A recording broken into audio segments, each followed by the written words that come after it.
joke.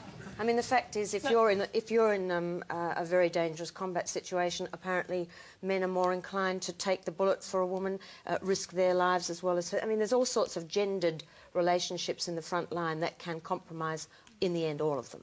But isn't that about training? Yes, and I think other armies have tried that. I think the Israelis' armies tried that. I mean, there's just going to be a limit on this until we either improve the training or have some other ways of doing it. But okay. No, it's quite... There's quite a few people who've got their hands up. I'm going to go to... There is a young woman with a hand up the back there, and I'd like to hear from you. Thank you. I was just wondering, is this like a parallel between the military and politics? Because it does seem that politics, especially in this country, it's very male-dominated, and women, whenever they get high up, they always seem to be discriminated. Well, I'd throw that straight to Pru Goward, because when you entered New South Wales politics, you described it as the most sexist working environment you've ever been in. I'm often reminded of this, yes. I think it is very tough for a woman in an environment when they're around a lot of people like her. I mean, there is such a thing as collegiality, and I think there is a sense of isolation that a lot of women report. I think the hours, the intensity of political life is not easy for somebody who's also got a very strong commitment to a family.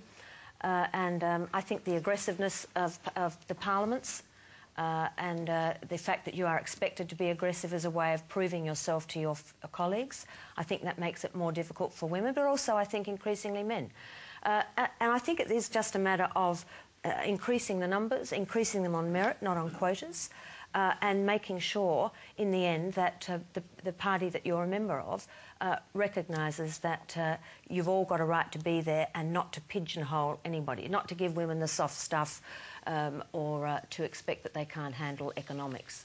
All right, I'm going to change the subject again. Let's go now to a video question from our website, uploaded by Sturtle from Western Australia. The question is, why should a child with less money in his pocket receive a lesser education? Private schooling is fundamentally wrong. It promotes inequality. It definitely isn't egalitarian. Why on earth does Labor support it? Kate Crawford. Well, it's interesting, isn't it? Because, of course, private education is by its nature an elite institution. It's for people who have the money, who can afford it. But that's also why it's so appealing to parents to say, oh, look, you're going to get this fantastic education for your child. You should absolutely consider private education.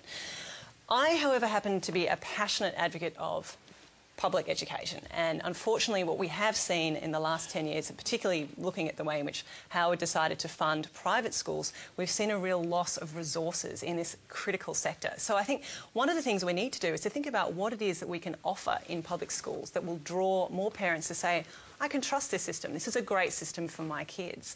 I mean, in my case, I have to confess I've been to both public and private schools. But the reason why I was sent to a private school for my high school education was because my mother wanted to send me to a single-sex school because she'd read the research, and it's still the same today, that women tend to do better in single-sex environments in high school. She couldn't find, in the town where I grew up, there was no single-sex public school. So we need to think about the sorts of things that parents are looking for and find ways that the public sector can actually offer this, because I think it's a critically important thing that we have strong public education. George Brandis, I know you're going to be for freedom of choice for parents, but it does stand to reason the more you pay for education, the more you get. Well, I am, you're right, Tony, I am in favour of freedom of choice in education entirely, and I think there's a false premise in the question, because what the gentleman who asked the question disregards is the fact that many of the poorest schools in this country are private schools, in particular the poorest schools in the Catholic system.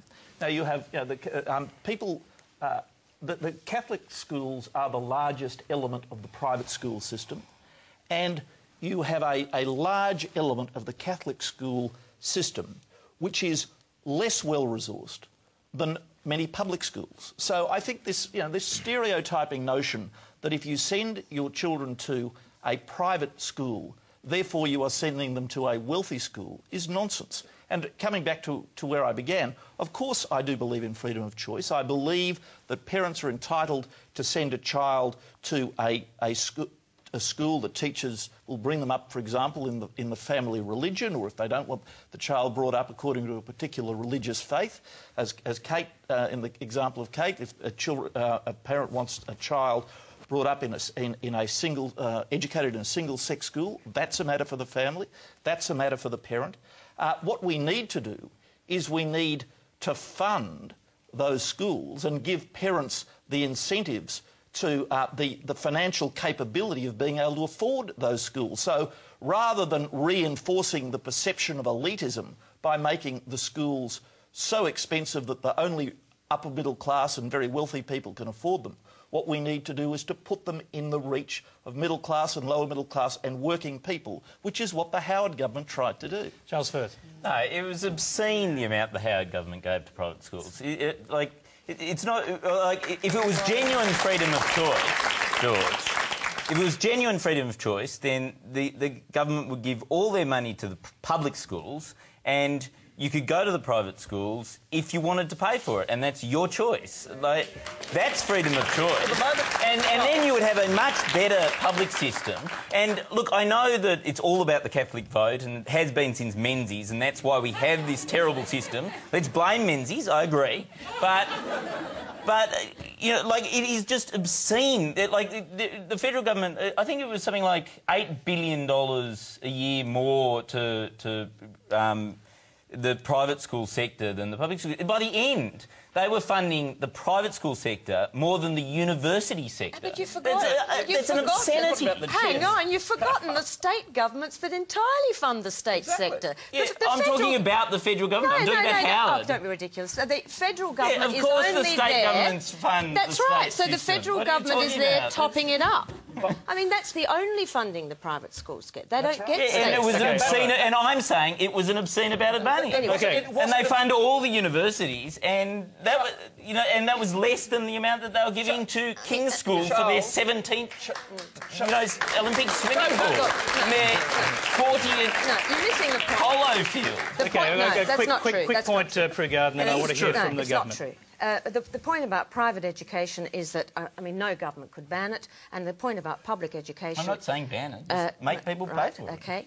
And the point about public education is that we've got to invest in it properly so that our public education is competitive with private education. All these parents do not send these kids to these schools just because they're snobs. I know, They because think they Howard get has underfunded the public system. That was Yeah. going on long before All right. Mr Howard, Pru Goward, thank you. Pru Goward. And I think we just have Thank to you very take much. public education seriously. Joel Fitzgibbon, this is a really fundamental point, isn't it? And you've got to ask the obvious question. Why is it countries with bigger populations than Australia, France and Germany, can have a perfectly good public secondary education system that everyone wants to send their kids to? So they virtually have no serious private education system. Why is it so different here?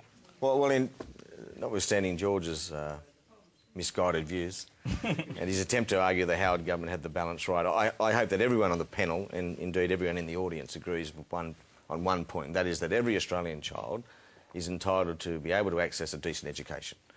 And I know the numbers are changing, but I think still around 60% of Australian kids still attend a public school. So if we don't properly resource public schools, we don't have much of a future. That should be the starting point. But I can agree with George on one point. Parents still should have a choice. I'm the product of the Catholic system myself. But our number one priority should be the resourcing of those public schools, and we've got to get the balance right. Why do we argue about one or either? You know, why aren't we investing sufficient money in the education system to ensure, first of all, that every kid gets that opportunity, and then later on argue about how we carve it up? Now, we're just not investing enough. I think we can safely argue we're doing more. But the balance wasn't right, George, last time around. And I think we can do much better. One quick response, Tony. It's not a zero-sum game. Every dollar we invest in education is a dollar well spent. The money that the Howard government invested in private education, most of which went to poor schools, every dollar of those... It did. Well, if you look at the figures, there's no question that most of that money went to poor schools, and particularly in the marginal poor seats. systemic Catholic schools. Every dollar the Howard government invested in those schools, every dollar the Howard government invested in those schools made those schools more affordable and therefore less elitist. I'm just going to quickly go down. We're going to finish up with this topic shortly. I'm just going to go down the front. There's a number of young women here who've got their hands up. One of you want to ask a question? Well, I just want to make a statement first. I want to thank the state government for offering us